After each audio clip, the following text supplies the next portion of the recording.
Let's get ready to rumble. Yes, we're back to episode 162 of the Hibs Ramble. It is your final ramble of the season. It's your host, as always, Liam, and I'm joined by the magnificent, the always good-looking, even with a hat on, for the final time this season, it's Mr. Shaun Corrigan. How the devil are you? Good evening. I am fantastic. Hopefully I will be even more fantastic come Saturday evening. Probably will not be. Mentally I am in a fantastic place, and long may that continue, because if I'm in a good place, everyone's in a good place, Liam. Of course, the mighty Gooners won the Premier League since the last time that we spoke to the Ramblers, I believe. And also, in more important news, Celtic won the Cup. So we are off to Europe at the start of next season, thankfully. A good couple of weeks all round, obviously, with Hearts not winning the title. Then I know that we missed out on fourth, but Celtic winning the Cup, it does a little bit to soften the blow, doesn't it, Shaun? Yeah, definitely. I'm just glad that for once we weren't let down by them like we were last year. Obviously, a couple of times we've either needed to perform in a cup final or rely on someone else to perform in a cup final for us to get a better European progression or stage, and it's not happened. So I'm just glad this time it has happened. It's obviously good for the club. And it'll probably help us attract a wee bit more quality, especially with the amount of bodies that we've got going out. Fingers crossed. But as is at the end of every Hibernian Football Club season, we are back with ties on, because it is the Ramble Awards 2026. So no rambling whatsoever about what has gone wrong or what's gone right. This season, it's all about the good things, apart from when we get to the Mark Duncan's Worst Take of the Year award.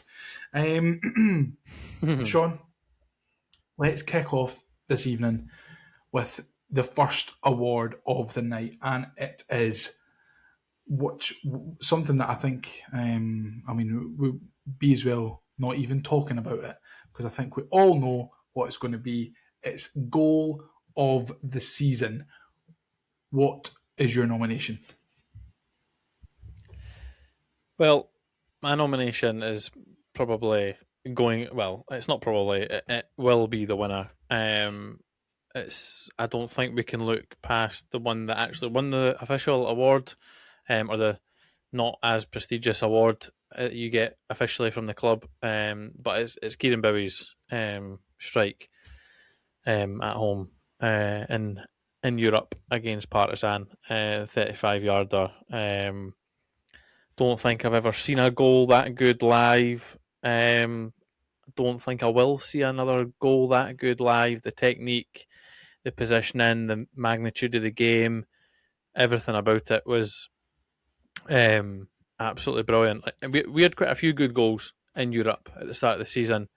And then obviously, even if you look at Kai Andrews' against Celtic, or Chaiwa's as well in Europe as well, we had some really, really good top drawer goals, but you just can't look past Kieran Bowie's wonder strike. Yeah, I think it's glaringly obvious that was going to be the winner. We actually asked the Ramblers. We got the Ramblers involved this year, and it got them to submit their goals of the season as well. Gav Dick went for Bowie's against Partizan Belgrade. Colin McLennan said Bowie versus Hearts at Easter Road. Dean Salim says goal Dyson Maida versus Hearts. Rudy Mulvey that was one of mine. That's one of my favourites. Haley says goal either Bowie's or McGrath's against Hearts. Harvey says goal Osmond versus Hearts. Lewis Connor says goal of the season Bowie versus Partizan. Hibby Heapy says Bowie versus Partizan. Cruz just says Bowie. Any Bowie goal. any David Bowie song. Man on the spot says goal, Bowie. Spot says goal of the season, Bowie versus Partizan. And Andrew McMillan also goes goal of the season, Bowie versus Partizan. So I think it is unanimous. It was an absolute cracker of a goal, and thankfully it actually did mean something in the grand scheme of things as well, getting us through, or helping to get us through, against Partizan Belgrade. Obviously we needed a wee bit of help from Chris Cadden in extra time, but we managed to get there. And yeah, I think that we've had, a few good goals, not as memorable as Kieran Bowie's against Partizan Belgrade. Although Ben Brannan's, 2 weeks before, was really good as well. Yeah, you're right. One of the ones that wasn't mentioned there was Josh Campbell's at home to Hearts. I think to put us into a 2-0 lead, the technique, the faint touch, the header there is just absolutely incredible. We touched upon Dwight technique. Gale's last year during the awards, and we spoke about the faintest of touches and the exquisite touch, and Josh Campbell's is everything the same as that goal. So, in another season, that might have been in the discussion as well, which was really good. Yeah. So I think it is fair to say that the winner of Goal of the Season, Ramble Award Goal of the Season 2026, goes to Kieran Bowie against Partizan Belgrade. Well done, Kieran. Up next, Shaun. Game of the season. Now, I will tell you mine, because you weren't there, but maybe not particularly for the game itself, but maybe everything that went around the game. I've went for the 1-1 away at Midtjylland. To go 1-0 up against someone with a much larger European pedigree than Hibs, and to kind of team that done very well that in Europe. Experience. Pardon? A team that done very well in Europe after they played us as well. Absolutely. It was an incredible game. The atmosphere was fantastic. A couple of days around the game were brilliant as well. So that for me was my game of the season, more for the personal memories rather than enjoyment of the actual fixture itself, which I can see reasons for and against, but that's what I'm going for. I think there might be another obvious one that might win this award, but Shaun, tell me what your game of the season was. Yeah, I went for Celtic 3, Hearts 1, last game of the season. Do you know what? Obviously, I'm not going for that, but I genuinely think that game gave me almost, if not more, joy than any Hibs game this season, and I'm not ashamed to admit it, for obvious reasons. But from a Hibs perspective, the thing is, it is Hibs 3, Hearts 2, the one at Easter Road when we went 3-0, but is that one? Because from a neutral's perspective, watching that must have been absolutely incredible. It must have been one of the best modern day Edinburgh derbies to watch.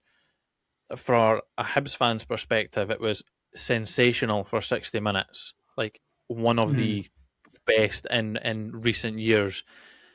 When we went 3-0 up, I can't remember feeling so good during an Edinburgh derby since the 6-2 or maybe the 3-1 in 2017.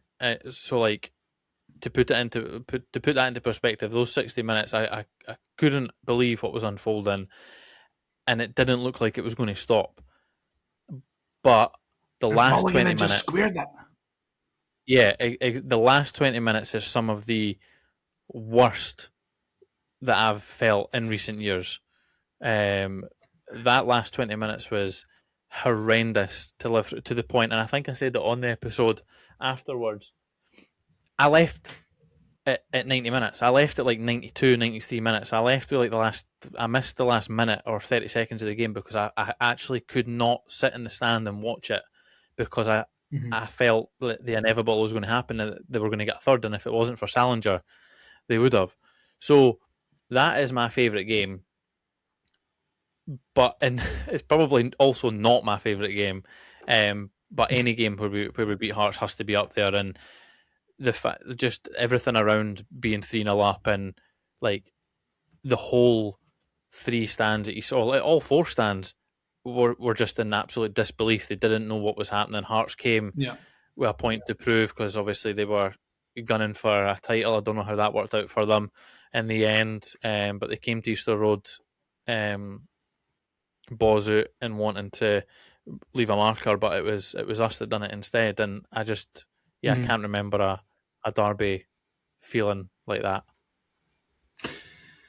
Well, Craig has submitted his, and he says that his game of the year was Partizan Belgrade at home. Obviously, we asked the Ramblers again. And what have we got here? We've got Hearts at home, Hearts at home, Hearts at home, Hearts at home, in brackets, the one that we won. Thanks for clearing that up, Rudy. Game of the season, Hearts at home, Partizan at home, 3-2 against Hearts. Game Rangers away 2-1. Any win at Ibrox is also really, really good. The thing is, I can see if we hadn't beat Hearts at home this season, it definitely would be the Partizan one. And listen, we were 3-0 up against Hearts, and I still think the atmosphere around that Partizan game was better. I can't remember a time just in recent European years nights, because mate, I think. like we talk about limbs and stuff like that, and very rarely do you get home limbs. But I feel like it didn't matter where you were in that stand during that Partizan game at home, you experienced Easter Road limbs. It was that good. Cracking. The atmosphere was that good. It was a nice hot night as well. There's a rogue shout in here, Shaun. Dundee United at home, where Soto came off the bench and scored in his debut. I mean, I get it. We were pissed that night. We were lucky to come away with a win. Aye, I mean, I get it, and obviously Soto dug us out massively for that. It's not something you can give a game of the season. You could give it as maybe a moment of the season. Derby win, can you? No, you could give it a moment of the season because Soto's came up and on his debut got us the points and stuff like that as well. But definitely not game of the season. So I think it's fair to say that the Hibs Ramble 2026 game of the season is Hibs 3, Hearts 2 at home. Well done, Hibs 3, Hearts 2. Which moves us on nicely to Young Player of the Season. Now, this was one that was just chosen between me, you, and the rest of the boys at the Ramble. Even though they didn't bother to suggest anyone, it was just me, you, and Craig in the end. So I'm not too sure. I can't remember who you went with. I'm seeing here who Craig went with, and it's the same person who I went with. I think it's probably going to be the same person who you've went with as well. So Shaun, tell us who your Young Player of the Season is. Yeah, I just don't think we can look past Josh Mulligan. I think his influence on the team already, people are comparing it to like McGinn's influence when he was first at the club and players like that. And listen, if he goes on to have half the career that John McGinn's had for club and country, then he's done very, very well for himself. He's an incredible talent, incredible player. When you look at how we were with him in the side, it's no surprise that we seemed a bit unbalanced at times and we just lacked something in the midfield without him. And I, for one, certainly can't wait for the new season to get started just to see him kick on, because I think the next, whether it's at Hibs or not, the next couple of years or whatever, it'll be really interesting to see the trajectory of his career, especially if he stays fit. Do you think that if he hadn't got injured, we would be at real risk of losing him this summer? Possibly. I think if he hadn't got injured and Lennon Miller's Udinese career had continued the way it had went, I think he probably would have been in with a shout at making a wee sneak peek at the World Cup squad. Because obviously Lennon Miller's not been playing, or when he has been, he's not been doing overly well and stuff like that as well. So he's obviously ended up not going to the World Cup, which I think is a shame for Scotland. But I think if Josh had continued the way that he was doing, if he didn't leave this summer, I definitely think he would have been on the plane to the World Cup for sure. A real shame for him because everyone can see his talent, and I think he was getting plaudits from all over the country. I mean, just let's talk about an honourable mention, Kanayo Megwa, when he's come in. Obviously, you're Kanayo's best mate, biggest fan. He's done really well when he's come in, and he has had to be leaned on quite a few times this season, all throughout the season in Europe, and even in the Edinburgh Derby as well. So I think a big mention needs to go to Kanayo because he's kind of taken that in his stride, and I think it probably has improved him. Maybe he 100%. could be loaned out next season, perhaps. Maybe to like a Dundee United or a St Johnstone, something like that, where he's going to get a real good run of games under his belt in the top division, then come back and be a bit more experienced and hopefully a bit better for us. But I don't think you can ignore him. I think he's been brilliant when he's been called upon this season. So big shout out to Kanayo. But this year's Hibs Ramble Young Player of the Season goes to Josh Mulligan. Well done, Josh.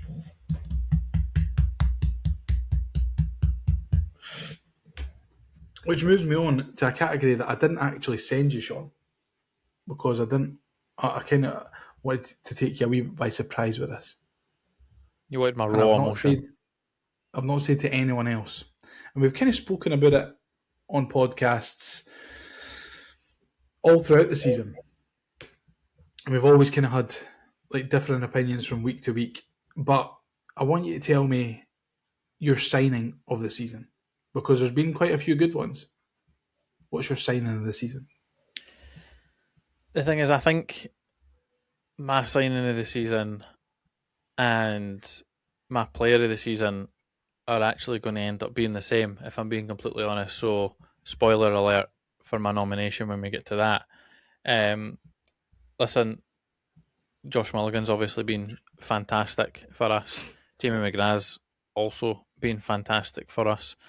But when I look back on the season that we've had, and I look at key moments and key instances and games and moments that have won us points, although I'll certainly be one of the first to say that he arguably lost us points at one point. Salinger would be my signing of the season. Just, I felt like, and this is no criticism of Jordan Smith, I think we needed someone that filled the club, the fans, the backline, and the manager with more confidence from a goalkeeping perspective. And Salinger had to wait for his chance at the start of the season, and I think when he took it, or when he got it, he took it. And I mean, you called me out on it in the last episode, like the amount of like man of the match games that he's had or points that he's won throughout the whole season. He's been one of our key performers throughout the whole season. And I'm not saying that Jordan wouldn't be able to pull off some of the saves that he's done, and that's all if buts and maybes, but I think the level of performance when he's been in goal has been of such a high standard that I feel like, I know Jamie McGrath won the official one by the club. I feel like Salinger's probably unlucky not to have won that as well. So for me, that would be my sign of the season, because for me, like, it's all fine and well, like attackers can obviously win you games, but like defence can obviously play just as big a part, and so can your goalkeeper. I've got to completely agree with you. This is going to be the shortest award show ever. I've got to completely agree. I think that when you're looking at impact, how many times as Hibs fans have we seen goalies come in and they've been absolute clangers, and it's they've just been shite completely. I think that the last real good quality goalie that we had was off of Marciano. And again, that's nothing bad on Jordan Smith. I think Smith was fantastic for us last season. And it's maybe a little bit of a bias, like, he came from, was it Notts Forest that he came from? And he's not like a big name, he's not a sexy name, but Salinger comes from the Austrian Bundesliga and he's got good pedigree and, he's tall and stuff like that. And I think fans naturally gravitate towards the foreign players and think that they're going to be good because it's not like pish from down south that we're getting sent up here. And I'm not saying that that's what Jordan Smith is because I don't believe that. But I think that there's an unconscious bias in football supporters that you want the sexy option. And if you compare Salinger and Smith, Salinger's a sexy option. And I think the fact that he's come in and he's like you said, he has earned us as many points as Boyle has, or as Souto, or Kieran Bowie, or Jamie McGrath. I think that it's really, really important, and the defence clearly feel comfortable with him. Like you said, the supporters know that he's good, and I think that he's just an all-round really good goalie. Delighted for him. It's always difficult to make an impact coming in as a foreign player, not knowing the league. So I think it could also be easy to give this award to Jamie McGrath, but he has played in Scotland for the majority of his career. So for me, Raf deserves it because he's come over from Austria. He's put in some amount of graft and it's completely paid off for him, and I'm delighted for him, and I really, really, really hope that we can keep a hold of him in the summer. Yeah, I think you hit the nail on the head, especially when you look back at like the previous goalkeeper of real quality being Marciano. Obviously, our younger listeners or younger generation of fans will be like, well, that wasn't even that long ago. But I could easily tell you 5 or 6 really, really poor Hibs goalies, but I don't think I could tell you 5 or 6 really, really good ones in my lifetime. We've had a lot more horrendous goalkeepers than we have good goalkeepers. Shamikowski, remember? No, that's just he would make my top 5, but he wouldn't be in the top 4. What was his name? Was he like the Mad Monk or something? Was that his name? His Aye, nickname? and then like the whole late 2000s, 10s, all the way through to pretty much Marciano, we didn't have a lot of great quality. So, and that's probably why we appreciate Salinger more. Having a good goalie it's so much more noticeable than having a good fullback or a good centre mid. Yeah, because that's the last line of defence. Do you know what I mean? If he makes a mistake, it's a goal.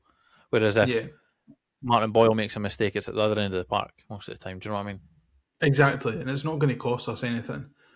But exactly like you said, all you need to do is look at the goalies that we've had. Your Zibbies, Mark Brown, Graham Smith, fucking Makalambi, Simon Brown. Come on, rattle some off for me. Some absolute clangers.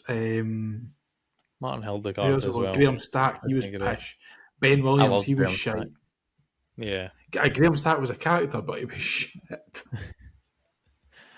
He's an Arsenal invincible. Mate, he was there. He just literally got a participation medal. Did he ever play for Arsenal, or was he just on the bench? A couple of cup games and that, just pointless. A couple of cup you know when like Arsene Wenger and Sir Alex Ferguson just didn't take the League Cup seriously and just put he played the games that they lost in the cups. Pretty much, aye. He got his kick. He was the reason Arsene Wenger never won a League Cup. But aye, like a good goalie is so much more noticeable than a good outfield player. And when you get one, you need to hold on to them. You look at Hearts and how Hearts have kept Craig Gordon on ice for the last 100 years. And like he's been the thorn in our side for so long since he went back to Hearts. And it looks like it's only just now that he's starting to kind of come out of the team again. So fingers crossed that he retires shortly and we can kind of forget about that chapter. But yeah, Raf Salinger for me, signing of the season. Congratulations, Raf. Which moves us on very nicely, and it means that you don't have to talk about your player of the season because you've just given them absolute superlatives there. 2-6. So while Shaun's away, I'm going to talk about my player of the season, and I think that it's the same player of the season that I had last season, and it is a player who always seems to dig us out, a player who always provides big moments, someone that we spoke about at length on the podcast last week, and just someone that I think completely gets the essence of Hibs, completely understands what it means to pull on the green and white of Hibernian FC. And my player of the season is Mr. Martin Boyle. And I just think that, again, he has come up with big moment after big moment after big moment. Obviously gets a contract extension to the end of next season. I just think that, again, Shaun, Boyle has had a fantastic season and he's provided us with so many real good moments and has probably been the one that we've relied on most to bring us those moments over the course of the season. Yeah, I think listen, we've wrote him off a number of times in his Hibs career. Never mind this season or last season. So, but listen, he's turned up in big moments, and like we were talking earlier on about Salinger, winning us games and getting us points, and obviously Boyler's done the same. The amount of big games, big goals he's scored. Listen, you can see in his interviews, especially the last couple of seasons, he's a completely different personality around the club, whether it be on or off the field. You can still have a laugh and a joke and stuff like that as well, but you can see the whole serious side to him when he's got that armband on, and he's obviously spoke about it in recent weeks about a leadership role for him off the field within the club as well, and potentially even looking to doing coaching and stuff. So you would have never thought that of Martin Boyle 10 years ago. Do you know what I mean? Or maybe even 5 or 6 years ago. So he's one of these players that when he does go, the influence that he has on the side off the park will be ridiculously hard to replace. I feel like a player of, and this I don't know how this will come across, but I feel like players like Martin Boyle, you don't get many of them nowadays, but you certainly used to get a lot of them in that mould. But the game's obviously changed since then, so it'll be really, really interesting to see how David Gray, if David Gray is still in charge at the point where Martin Boyle leaves the club, what type of direction we'll look to replace Martin Boyle with. Mm-hmm. I think as well, I mean, you need to look at, obviously, I don't want to talk about them too much, but our neighbours across the city have just lost Lauren Shankland, who is by all accounts a massive character for them, a brilliant player, scores them lots and lots and lots of goals. He's been their captain this season, or for the last few years, I think. And they're going to have a real hard time at replacing him, not just his goals, but the character, the leadership. And yeah, they've got Jamestown and stuff, but can you really replace that with someone who doesn't know the club and hasn't been there for, I think he's been there for about 5 years. Can you really replace that with someone who's not been at the club for 5 years? And I think that would have been the struggle that we would have had.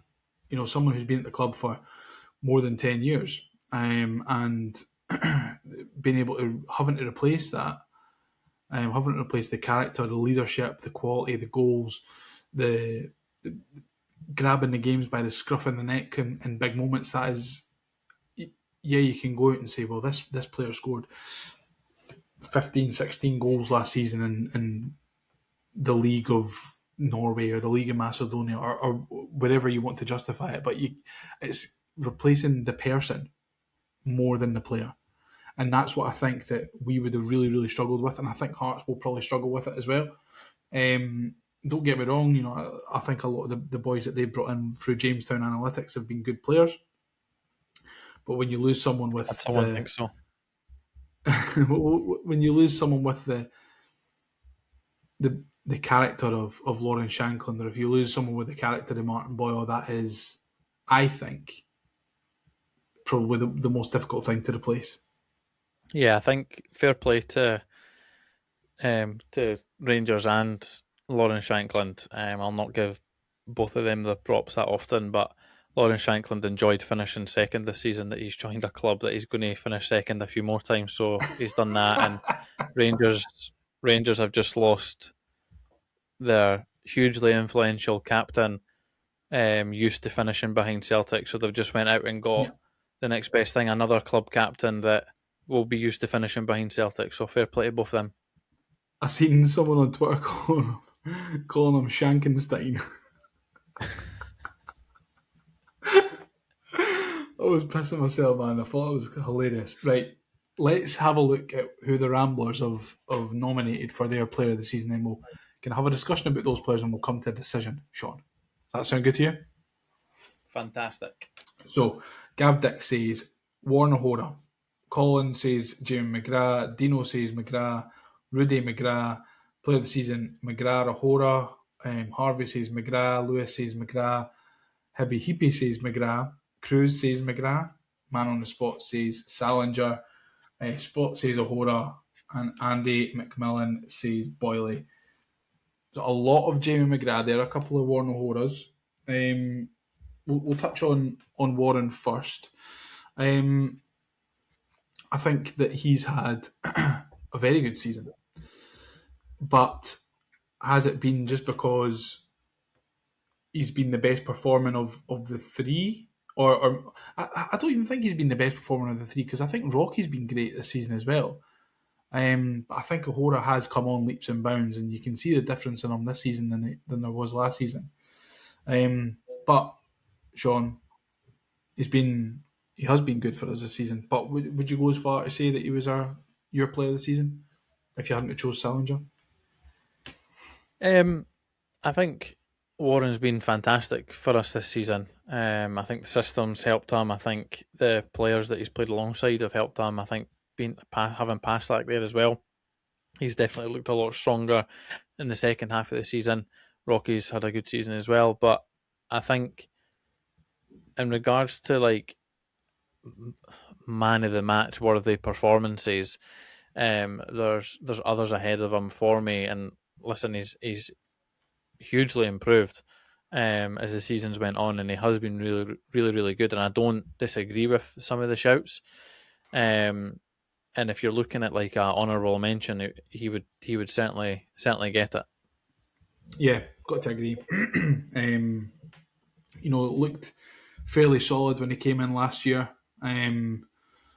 Looked even better when he played alongside Marvin Pateta. But yeah, I think that he's coming on. You can see that he's more comfortable in a back three. He's taken the armband a few times this season as well, and last season actually. And I just think that he's he's just been an improvement on the Warner Hora of last year, and hopefully we can get an improvement again for next season. And yeah, I think he's a very reliable centre half. Some might say the Irish Paul Hanlon. What do you think? Without the Diags. Oh nah, if you're getting compared to Paul Hanlon, you've got to have the Diags. Sorry. Oh, that's Dan Barlasser's job. Well, not next season. It's not. Yes. I'm just kidding. I thought Dan Barlasser was all right this season, but again, it's just not the sexy player that you want in the middle of the park, is he? Your words. Yeah. Well, you said he was a dime a dozen. I think that's actually more offensive. Yeah, you're probably right. You're probably right. Yeah. So we can't ignore the elephant in the room. Jamie McGrath got about 100 mentions there by the Ramblers. Fantastic season. Big goals at big moments. And I think if we're going by democracy, it probably is going to go to Jamie. But just your take on McGrath. I think we spoke about it when he got announced as a pre-contract. I mean, we kind of knew that he was going to be good. I was speaking to my dad a couple of weeks ago, and I just said, even before he signed for Hibs, Jamie McGrath, he's just that, like, he's a player that's just, he's destined for Hibs. You get players that are destined for Hearts or Celtic or Rangers or whatever, but Jamie McGrath is one that was always destined to come to us. And I knew he was going to be good. I didn't think he was going to be this good. He's incredible, tight feet in kind of small spaces. Can come up with a goal. Can come up with a really good assist. For me, wonderful, wonderful player. Just misses out to Martin Boyle for me. I would imagine he just misses out to Raf Salinger for you. But I think, given the high number of votes from the Ramblers, we will need to give it to him. But just kind of give me your thoughts on Jamie's season as a whole. I think he also looked great in the hoop shirt against Dundee United as well. So that's always a good start. Scored. Exactly. Listen, you just mentioned it there. He scored in that game, and he scored in a few others as well. Similar to Martin Boyle, big goals in big games and big moments. And Hibs players, I think he's our second top scorer. He is. Well, is it second or third? Second. I think second on alphabetical order behind Kieran Bowie. I think they both had 9. So yeah, he had a very, very, very good season. I wasn't really too sure what kind of player. Well, I knew what kind of player we were going to get. Obviously, I did, but I didn't know how he was going to fit into the Hibs style. I didn't know how he was going to fit into David Gray's plans. I didn't know if he was going to be like a week in, week out player, or if he was going to be a bit part player. And listen, he's rose to the challenge. He's came to a bigger club and performed better than he did at the club that he performed at before. So fair play to him. I done really, really well. And listen, if he keeps on that trajectory, he might not even be at us that longer. But listen, he's been called into the Ireland squad. Steve Clark's done a disaster class there, no calling him up. Isn't that right, you and Cameron? So I wish him all the best at the Irish camp as well. So listen, it just shows if you come to Hibs, you get European, you get international recognition. So that's all that needs to be said. I hope he has a great World Cup. Listen, he's a brilliant player, Shaun. But what, since I've been taking Milo and Tommy to the games this season, they've kind of wanted to stick about and meet the players after the game. And listen, as much of a good player he is, Jamie is he's a smashing guy, and he's always got so much time for the supporters. He's the amount of time that he spent with Milo and Tommy just after games, just chatting away to them and asking them, who their favourite player is, or just silly stuff that takes, not an awful lot of time out of his day to speak to, a 4-year-old little girl and a 3-year-old little boy. The amount of time that he's kind of taken to talk to them and ask them things and stuff, and it's just really nice to see. So as much a good player he is, he's an even better guy, and he spends a lot of time with a lot of other supporters as well. Not just me and my kids, but like a lot of other supporters as well. And he was kind enough to send my daughter a birthday message, which was lovely. And yeah, just a really nice guy all round, and a fantastic football player. And I really hope that we keep him for as long as we can. because I think, again, like like I said earlier, some people are just destined to play for Hibs, and I think he's one of them. And I think he kind of embodies it in the way that he plays, in the way that he presents himself. So yeah, I think very well deserved. Although we've made good supporting arguments for Boyle and for Raf and for Warner Hora as well, but I think the Hibs Ramble 2026 Player of the Year goes to Jamie McGrath. Well done, Jamie. Which, Shaun, moves us on to what we'll do next. What will we do next? I'm going to say, let's do off-field moment of the season, because I know you've been waiting for this. I know you've been waiting. And let us talk through a few. Before we come to the one that I'm nominating and the one that you're nominating. So let's think about the off-field moments of the season, not particularly related to Hibs, which I think must be addressed with both of our picks. But what about Russell Martin taking the Rangers squad to Loch Lomond? What about that? I forgot that was this season. I was watching the video with Scott Allen and Andy Halliday. I think they done like an emoji, Scottish football emoji quiz, and it was for moments throughout this season. And I forgot that that was this season. I also forgot that the Nico Raskin soaking the Aberdeen player was this season as well. So much has went on in Scottish football this season. It's been incredible. What a season, man! One of the best for non-footballing moments. It's been probably one of the best. That Loch Lomond thing was incredible. Then you've got Wilfred Nancy posting on Twitter the graph. It was this is what you should. Yeah. You've got that. I mean, you've got the whole Wilfred Nancy reign at Celtic was pretty funny. What else happened, Shaun, that was funny? That's not. I don't want to give our ones away.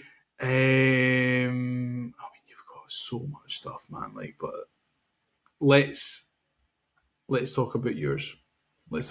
Actually, Shaun. Let's watch yours. Oh, even better. You ready? Hearts are happy to finish, Don. Hearts are happy to finish. Derek McInnes has told me they're happy to finish. So they can get their players off. They want their players off the pitch. Shaun, if I'm not mistaken... Can you just play that again? Sorry, I think I might have missed the start of that, and I would just like to make sure it's the right moment. Okay. Hearts are happy to finish, Don. Hearts are happy to finish. Derek McInnes has told me they're happy to finish. So they can get their players off. They want their players off the pitch.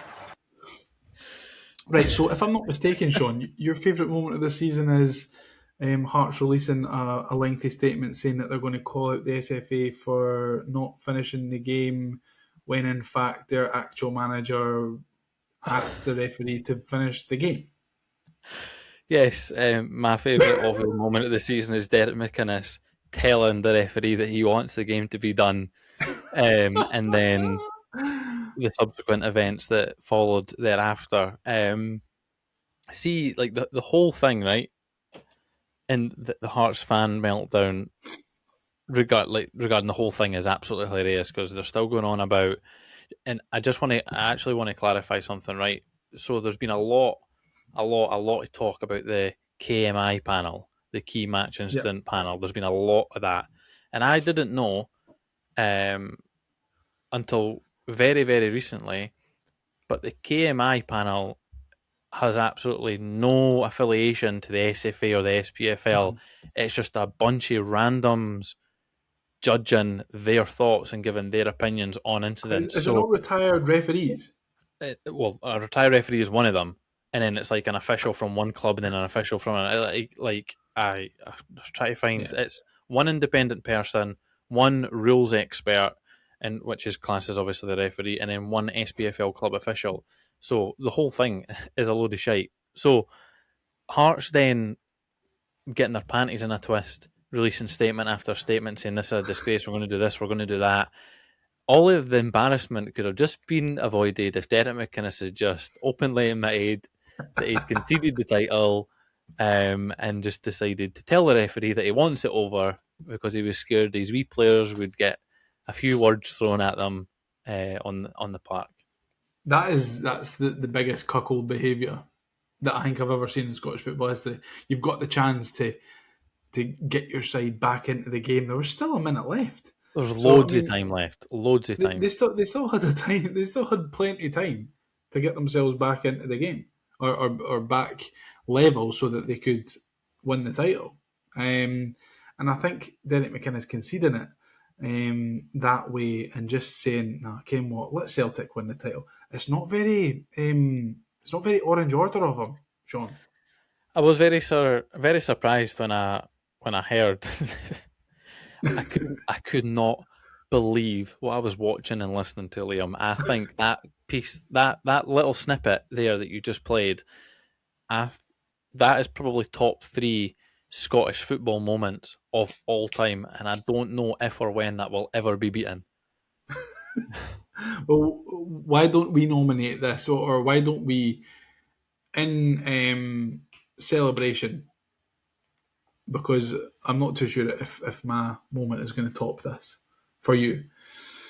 But whatever moment wins this off-field moment of the season, it can be the sponsor for the award going forward.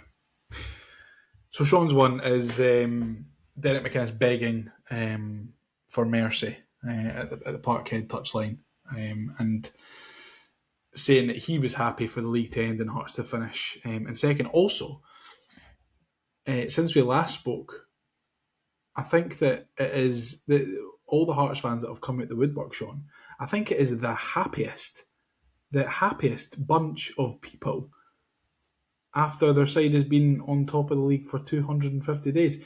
I think that, if that was anyone else, your team's been top of the league for 250 days and you lose it in the last 2 minutes of regulation. You lose it in the last 2 minutes of regulation time. I think that, would you be happy, Shaun? Would you be happy if that was us? I certainly wouldn't be telling the fourth official that I'm happy for it to end. I cannot believe it. But that's just me. It's so funny. It's so funny. Listen, if you're happy with second, you're happy with the silver medal, then crack on. But to be honest, it's no for me. And also, Hibs just didn't bother being in the title race because vibes.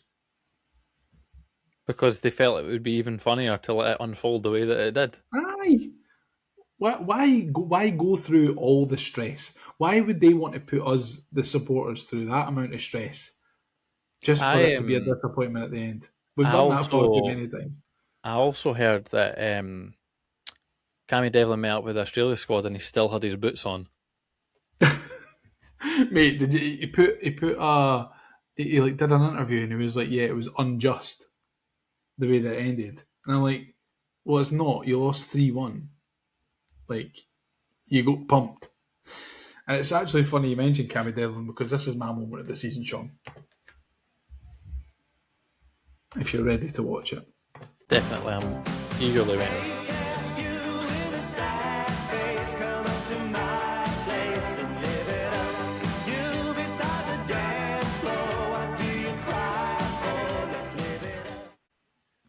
Do you want to watch that one more time?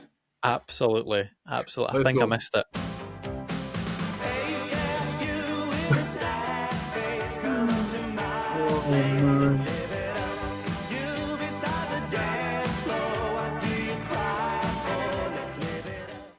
Brilliant. And for the benefit of our audio-only listeners, that is a kind of compilation of the Hearts players crying as they got off the bus at Tynecastle. Can I just add, right? And this is more like on a serious note, and I'm genuinely not taking a piss here. See the reception that the Hearts players got for the fans and like the congregation of fans in and around Tynecastle Park after what had unfolded. Yeah. And like this, the whole celebration of the season, the celebration of finishing second, and the celebration of what happened. See if Hibs had done that, and we had done that, we would still be getting slated now. We would be getting torn an absolute new one for like petty, like the petty support, pathetic, or tin pot, like embarrassing, this, that, and the other. And we would like never ever live that down. They've bottled the league for the third time in their history on the final day, and then they've celebrated it like they've won it outside Tynecastle. Like it's mental, absolutely mental. I don't get it either. I really don't. And listen, I think that there's obviously a case of Hearts fans are proud of. I don't want to say what their team's achieved, because what have they achieved? They've achieved nothing. They've won checks notes, nothing. But obviously they've played very well in some games this season. They've managed to take a lot of points off the Old Firm, not that it's mattered. They've managed to take a lot of points off of Hibs, not that it's mattered. And they've got themselves, well, I wouldn't even say they've got themselves, because you don't even get a runners-up medal for finishing second. And even if they were handing them out, they would have been on the bus before Ian fucking Maxwell, or whatever his name is, got them out the boot of his car. So, for me, the moment of the season is obviously everything that goes about what happened on that day, and how Hearts bottled the league, and that all they needed was a point. They went 1-0 up and they lost 3-1. Then Derek McInnes being doing his best Declan Rice performative nonsense routine, and getting the players back on the bus in their full strips, not letting them put their trainers on, and then obviously there's the picture of Lawrence Shanklin that's he's got the fucking speaker around his shoulders. Obviously he was playing Tina Turner on the bus home. Yep. And listen, I just think it's objectively very, very, very funny. It's so funny how they lost it. And I said it on a tweet, I said it on the podcast last week, if they ever say that we bottled anything ever again, we're never going to bottle anything like that. One, because we'll never be in that position in the first place. Exactly, we're not going to get in that position. And two, because I think we would just go through it and we just decide to win it. You know what I mean? So I think what's also, you mentioned it being very, very funny. I think obviously Craig mentioned that his off the field moment is his little clip where we done an episode together, and he was clearly getting a bit agitated and a bit out of his sorts because he was starting to get a little bit concerned, talking about it was funny then, it was funny then, but it's not funny now. Well, Craig certainly is another Hibs fan who is finding it very, very, very funny. It wasn't funny for a very long time, and I think that's what makes it even funnier now. Because I'd say it wasn't funny until about the 87th minute. Yeah, on the last I'd said it before, right? About Hearts, and like just coming back to like how like the reaction from their supporters and stuff. And I could understand this reaction if they were like there or thereabouts for most of the season, and it was like a battle between them and Celtic, and them and Rangers, and like they were top for a couple of weeks and then back down to second for 4 or 5, and then up top and then down, and it was like but they were so far ahead, and they were top for so long, that if you're happy with that, then I'm going to bring out an incredibly Hibs phrase here, Shaun, but you're accepting mediocrity. Correct. And that's all I'll say about Absolutely. that. But we've got to decide. We've got to decide, because we've got to move on to worst take of the season. We have got to decide. I don't think we're going to be able to agree either way. I'm more than happy with a joint award, and I'm more than happy that when you put the Twitter thread together, that you include both videos. I have absolutely no issue with that. Okay. I think it's clear that I'm happy with a joint award in this one. Right, so It's confirmed. We'll split the trophy right down the middle. Cammy Devlin will get one half of it, and Derek McInnes will get the other half. And the Ramble off-field moment of the season, 2026, goes to Derek McInnes begging for the game to finish, and Cammy Devlin ugly crying at the foyer at Tynecastle Park. Well done, guys.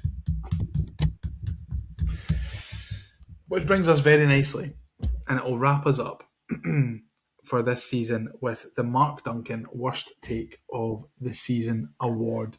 Now, he couldn't join us tonight because rumour is he is still inundated and drowning in mean tweets from Hearts supporters after every defeat that Hibs manage. So he's still going through his DMs offering square goals to every single person. Absolutely, in true Mark Duncan fashion. And I think that this has probably been the front runner for a long time. It's probably been the most Mark Duncan Worst Take of the Year award since the original Mark Duncan Worst Take of the Year award, when he said that Dundee United would finish in the top 4 and they got relegated. So that's still so funny. I remember him saying that they're a proper team. They're a proper team. Yeah, I remember that. I think this... I mean, I was on the episode when this Worst Take came in, and obviously the listeners will find out it was not from myself, because I obviously never have any bad takes like I'm doing. I don't think you've ever won one of these, Shaun. Well, I think the whole Montgomery one was a bad take, to be fair, in hindsight. And didn't they work? Did you get away with that though? Because Dundee United went down. I did, because they got relegated. Yeah. Yeah. But the moment, and John, I know you're listening. Spoiler alert! I know you're listening. I hope you've enjoyed your trip to Amsterdam. You couldn't make it with us tonight. I knew as soon as he said that was going to be a terrible take. I knew it was going to be worst take of the season. The moment it came out of his mouth. He told me before the episode he was going to say it. So I knew it was coming. And I knew the backlash that he was going to get. Shaun, would you like to tell us the 2026 winner of the Mark Duncan Worst Take of the Year award goes to? John Tolmie seemed to think at some point throughout the season that we were going to finish third. I think he was hoping for Hearts. Yeah. And in third. Honestly. Some boy. Some boy. So, well done, John. I appreciate it. Well done, mate. And it wouldn't be a Hibs Ramble Shaun. I would just have called you John there. John and Shaun. It wouldn't be a Hibs Ramble without talking about dinners. And, I mean, I don't think you could pick your dinner of the year, because it sounds like you've had so many nice ones. But, Shaun, before we wrap up tonight, and before we wrap up for the season, can you tell me what you're having for dinner tonight, please? Well, what I had for dinner was a risotto, but what I will tell you, if it fits into the 25-26 season, I will tell you what my dinner of the season was. Because as you know, I've certainly been about. Yep, it was November I had it, so yep, that definitely fits into the 25-26 season. My 25-26 dinner of the season was a visit to Macker's Mash, just off the Royal Mile in Edinburgh. If you don't know, please do get to know. It was quite possibly one of the best things I've ever ate in Scotland. I've heard a lot of good things about it, especially from you. Yeah, it was unbelievable. I don't have a dinner of the season, but what I'm having for dinner tonight, Shaun, is a pizza. Yeah, I could have guessed that. Absolutely could have guessed that. That's what I'm having tonight. Very much looking forward to it. I'm very hungry. It's nearly 9:30 at night. Let us just run you through the award winners this evening before we leave you for the season. The goal of the season was Kieran Bowie against Partizan Belgrade. The game of the season was, of course, Hibs 3, Hearts 2 at Easter Road. The young player of the season is Josh Mulligan. The player of the season is Jamie McGrath. the moment of the season. We haven't even done moment. Tell us what moment of the season is. Tell us what moment of the season is. My moment of the season was McGrath putting us ahead in Denmark. Craig's moment of the season was Bowie's goal versus Partizan, which I think is a bit of a fucking cop-out. And your moment of the season was, Shaun? The third goal to make it 3-0 at home to Hearts. Let's give it to that. Callum Osman's goal, moment of the season. Congratulations to Callum. Off-field moment of the season is a draw between Cammy Devlin and Floods of Tears and Derek McInnes asking for the game to be finished. And the worst take of the year is John told me saying that we would finish in third place. Now, Shaun, it has been an absolute pleasure again for the fourth year in a row to talk all things Hibs with you throughout the season, and I hope you've enjoyed it as much as I have. It's been a season, that is for sure. It has indeed. It has certainly been a season. And an even bigger thank you has to go to everyone who listens, everyone who contributes.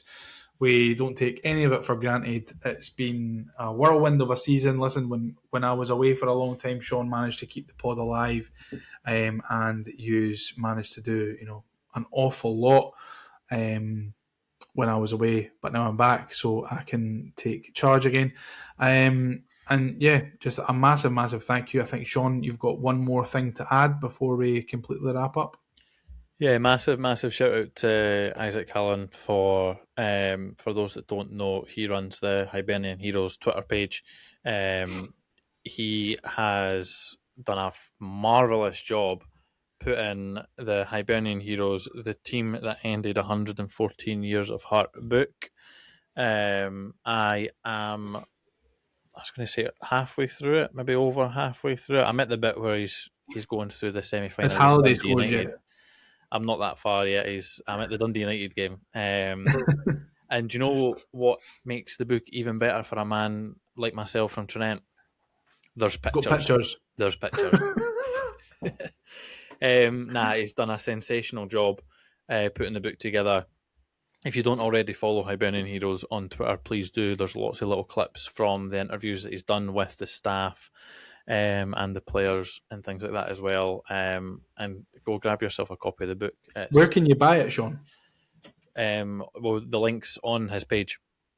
So if you want to put the link in the description, so if you do that, you'll be able to get it off I'll pop the link in the description and I'll tag him in the Twitter post as well. So fantastic. But yeah, as Liam said, thanks to everyone that's listened, watched, abused, used, whatever you want to do, shared anything that we've put out this year. Certainly a dynamic year for the Hibs Ramble. 100%. Big shout out to Craig when he was actually on.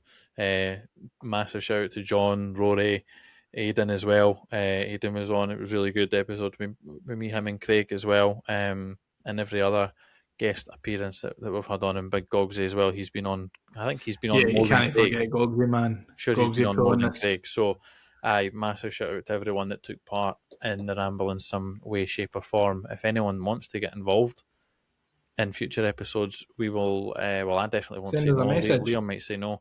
If you want to take part, we're more than happy to have other people on as well, guest appearances and stuff like that. Send us a message if you're interested in coming on or contributing in any sort of way. We're always open for more people to talk about Hibs with. So yeah, if you're listening and you think, I wish I could give that Liam a piece of my mind, or I wish I could tell Shaun how gorgeous I think he is, then yeah, give us a message. We'll do our best to get back to you. Sifting through all the women asking for pictures of our feet and stuff. But I promise we'll get back to you. And most importantly from us, Shaun, enjoy your summer by all means. But enjoy it by being fucking disciplined. Enjoy the World Cup if you're going. And we'll see you next season. Bye. Let's get ready to rumble.